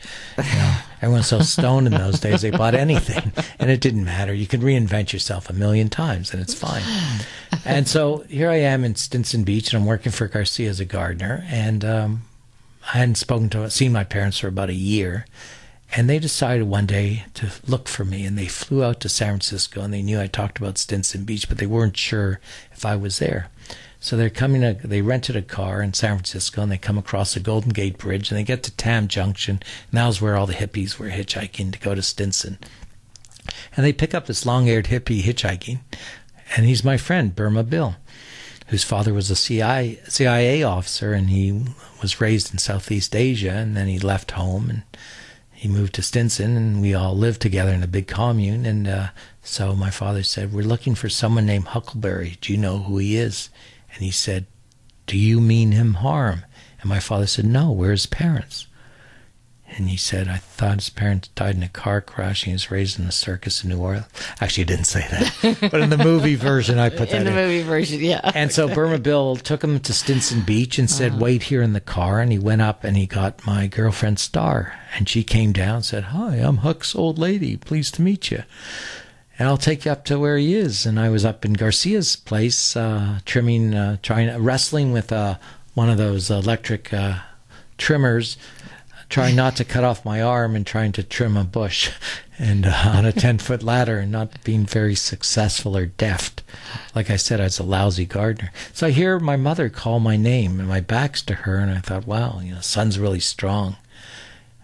And then I hear my father call my name, and go, wow, this is like weird, man. And then I hear my girlfriend call my name. I turn around, there's my mother, father, and my girlfriend, Star. And I realize I've been busted. I do have parents, and it was very embarrassing. And they stayed there for 2 weeks, hanging out with my friends, partying with all of us. And it's like, it's like I'm 18. I'm in. Yeah. No, you're supposed to go away. Go away. Yeah. And so that was a great story. That's a great story. All right. How about we do a little music? Yeah, sure. Break it up a little bit. Yeah. What would you like? Emmylou Harris? Let's do the Emmylou Harris. Spanish is a loving tongue. I love Emmylou. I love that. Okay. And that song reminds me of Spain. All right. Here we go.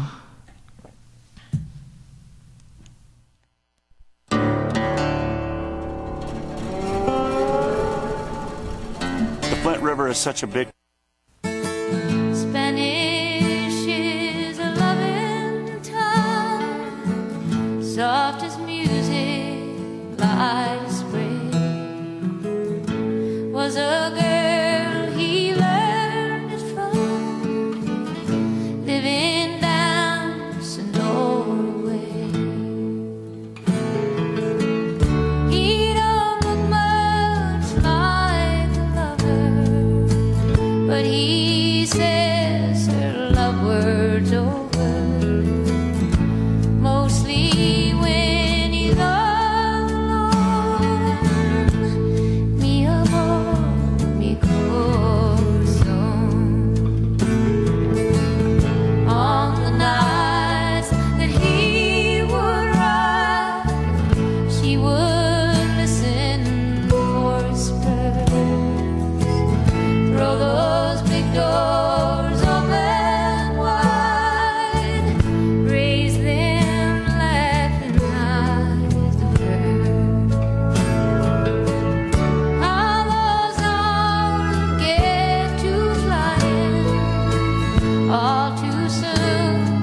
he'd hear her sighing in her little sorry tongue.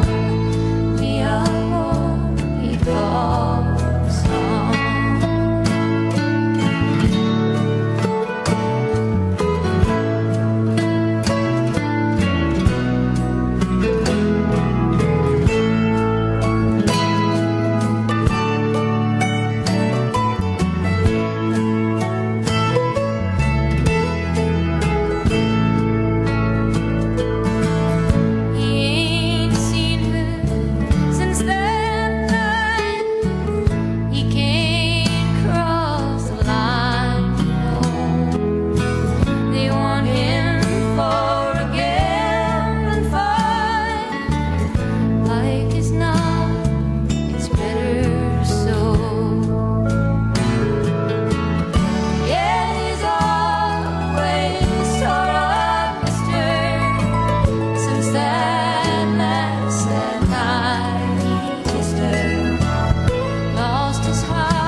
All right, we're back on. I love that song by Emmylou.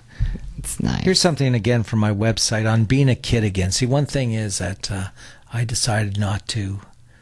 I had read when I was 6 the Little Prince, and the Little Prince, it affected me a lot at 6 years old. It was like its revelation. He had drawn a picture and he showed it to the adults, and they said, "Oh, that's a hat." But it wasn't a hat. It was a snake who ate an elephant. And at that time, I decided not to trust adults anymore.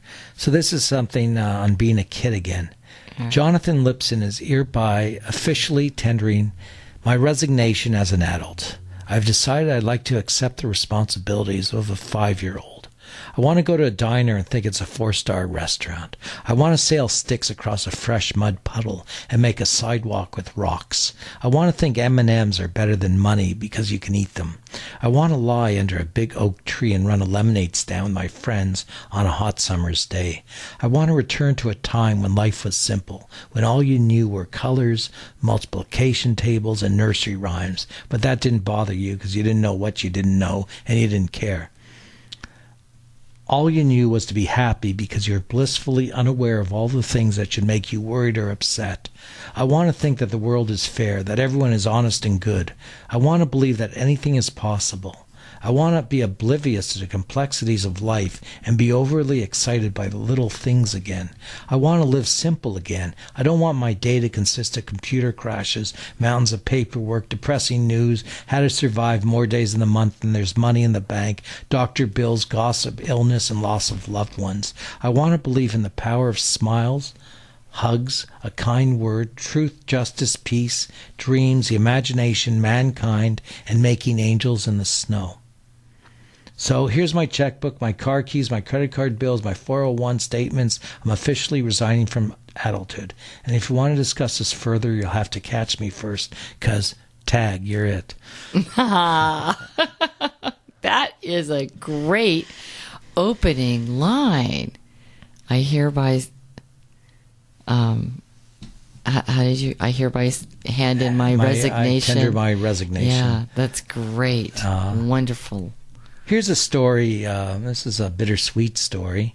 I was 9 or 10 or 11, and I had a crush, my first crush, on this beautiful girl that lived down the street. Her name was Jeannie with the golden hair. And there was a girl when I was a kid, and her name was Jeannie with the golden hair, and I was struck with feelings, although she was my best friend's girl.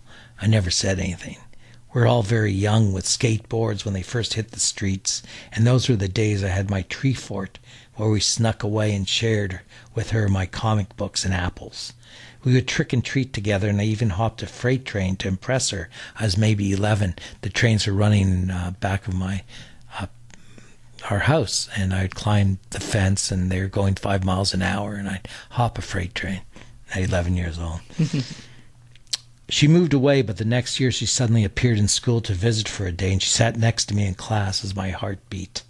Still, I said nothing, even though my heart was pounding the whole time. Years later, I left home, traveled all over in the early 70s, being a rebel and a mighty adventurer. I found myself in Toronto, haircut, nervous, just starting to promote and sell Sharon Lewis Brown, the children's artist, and summoning up the courage to be successful.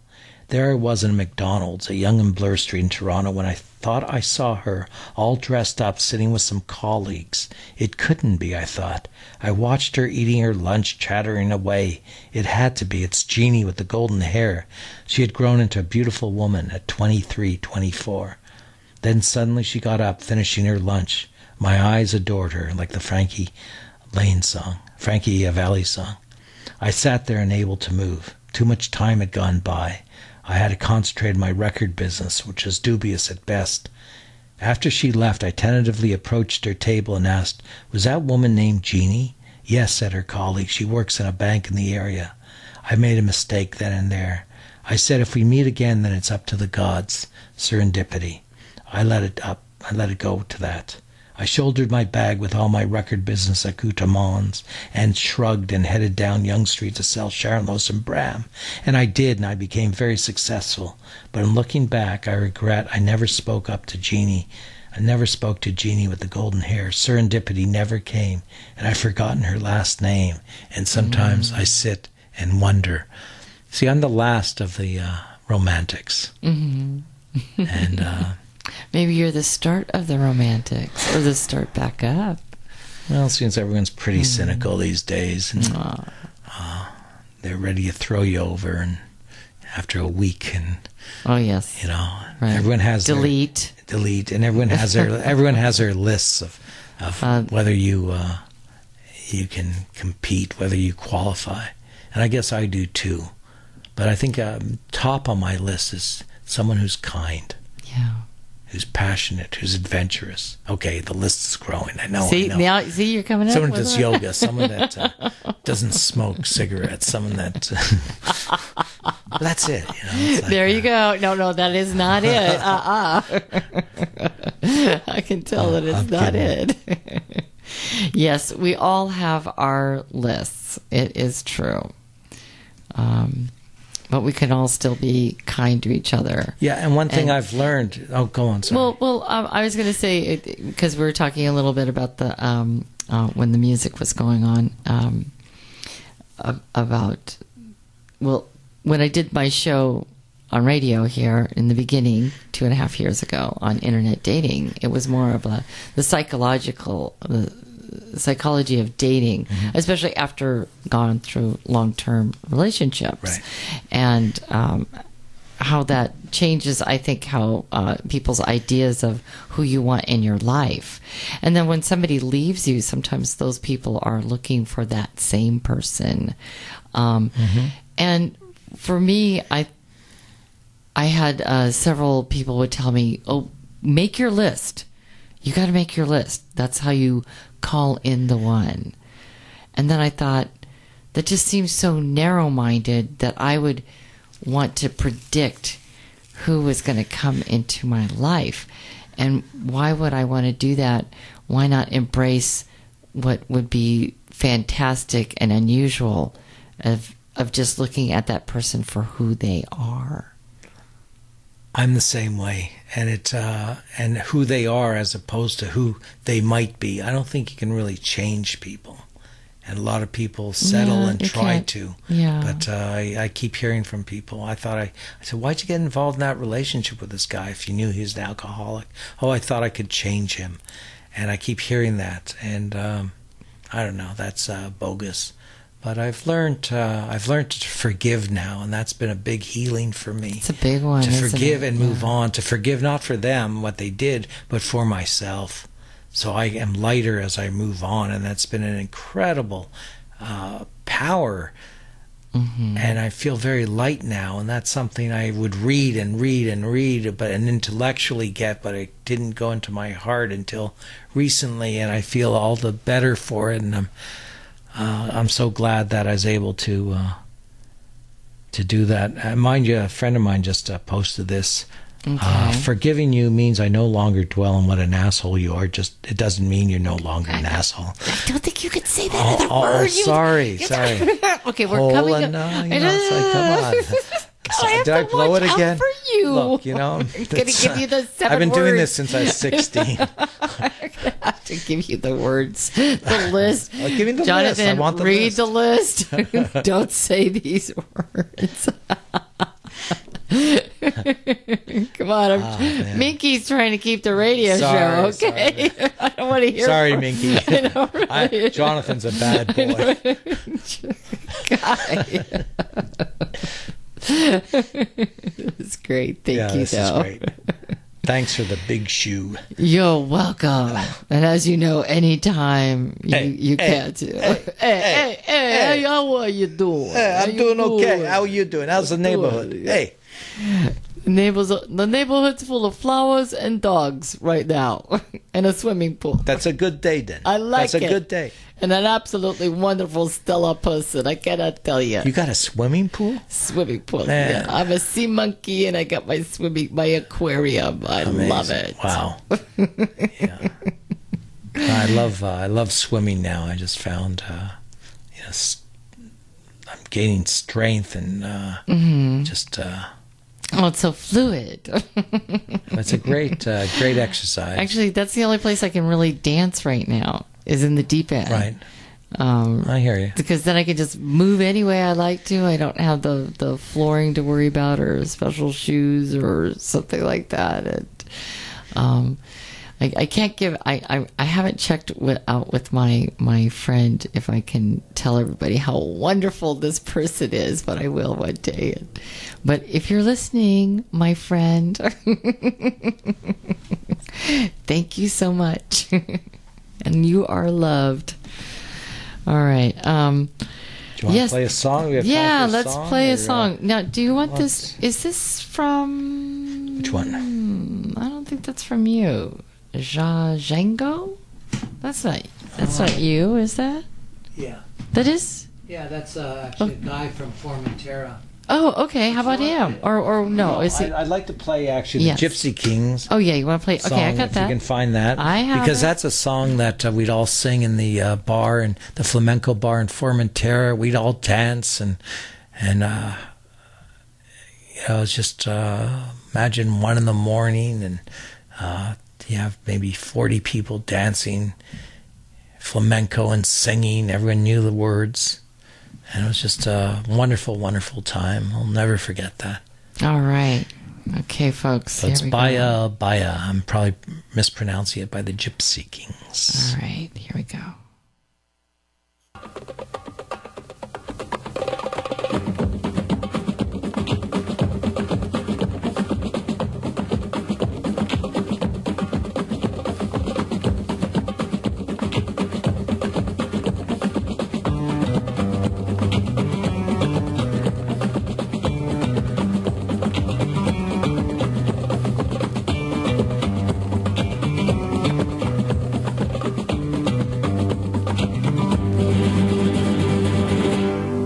Se marea dolores, cuando se quema el amores, cuando se inmala su vela, cuando se inmala dolores, cuando se inmala dolores, cuando se quema dolores, cuando se inmala su vela, cuando se inmala dolores.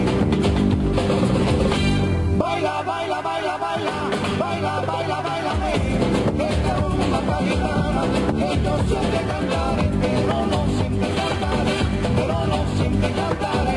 Esta rumba gaditana que yo siempre cantaré. Cuando se inmala dolores, cuando se quema dolores, cuando se inmala su vela, cuando se inmala dolores, cuando se inmala dolores, cuando se quema dolores, cuando se inmala su vela, cuando se inmala dolores. Baila,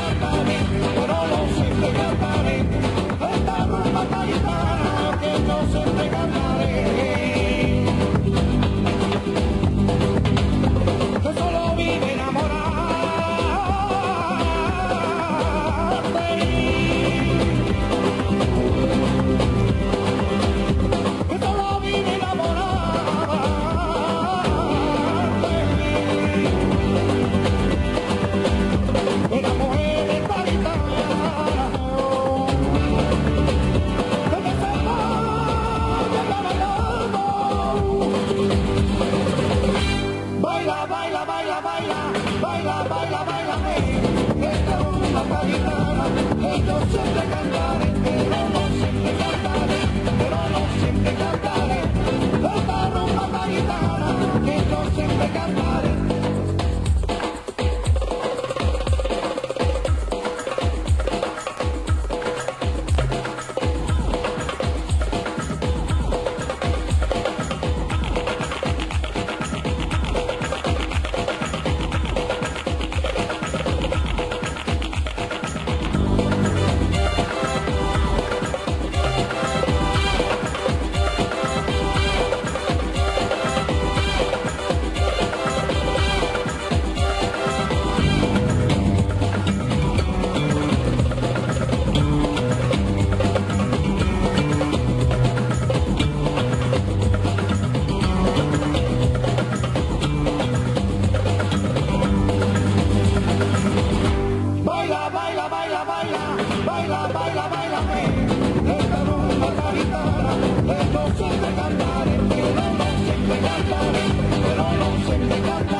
Wow, that's Baya Baya by Gypsy Kings, and Baya Baya means dance, dance.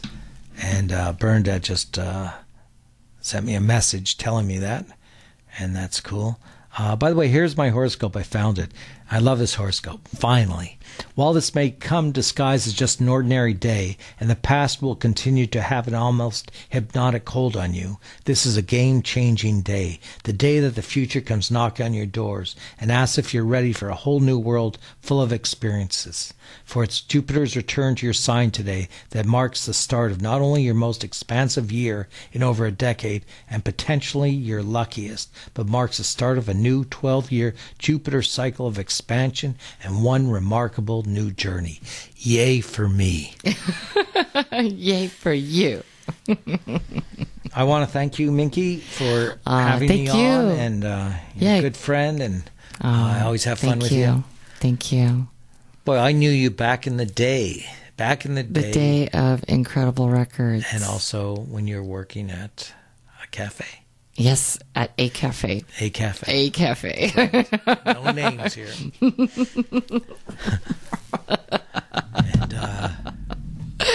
And now, and meow, meow, meow. Right. On that note. And it is 10:01, and you have been listening to KOWS 107.3 FM, coming from Occidental, California, and you can still continue to listen.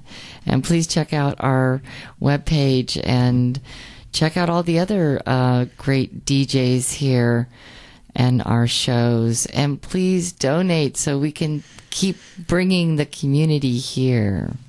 And I'm sorry if I disturbed any Moors in the audience. Oh my! Oh, stop it! Oh my God, you're such a bad boy.